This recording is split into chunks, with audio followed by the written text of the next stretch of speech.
brother, there's an endless road to rediscover. Hey, sister, know the water's sweet but blood is thicker. Oh, saya sebagai seorang lelaki terpulang kepada personality dia. Sebab ada juga lelaki yang suka dress up, ada lelaki yang tak suka dress up, dan saya termasuk dalam golongan kedua tu lah, tak suka dress up sangat.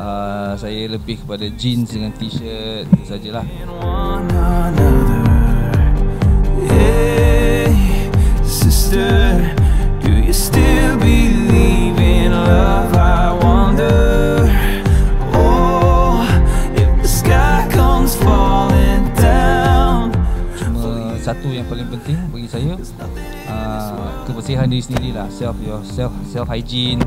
Kena pastikan yang rambut sentiasa kemas, muka sentiasa kemas. Brother, I will hear you call, but if I lose it all, oh sister, I will help you. Satu event ke apa-apa, bila ada tema, diorang sanggup dress up ikuti tema yang telah diberi.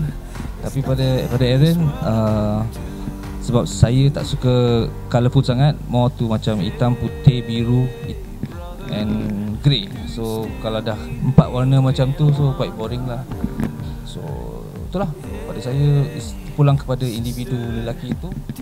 Adakah dia, saya rasa lebih tu pada warna. Kalau lelaki tu suka benda-benda yang warna-warni, dan lelaki yang tak suka berwarna-warni. For you, there's nothing in this world I wouldn't do. What if I'm far from home? Oh brother, I will hear you call. What if I lose? Fashion hipster tu, saya tak berapa fasih dalam bahasa ataupun dunia fashion ni. Kalau katakan hipster tu, maknanya apa? Dia pakai seluar dekat hips, yang seluar londe-londe gitu ya. Saya tak tahulah.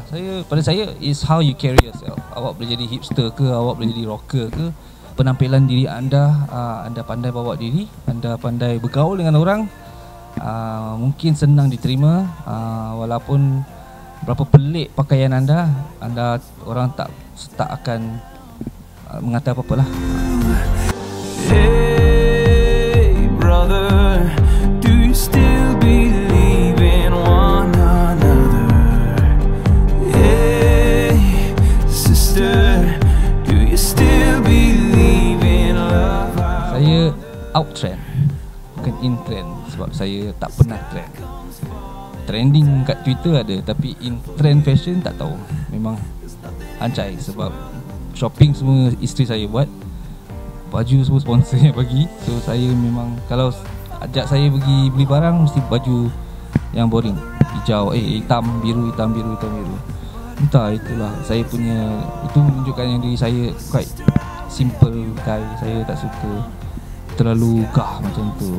Saya suka relax, orang corner, celok-celok, orang tak nampak.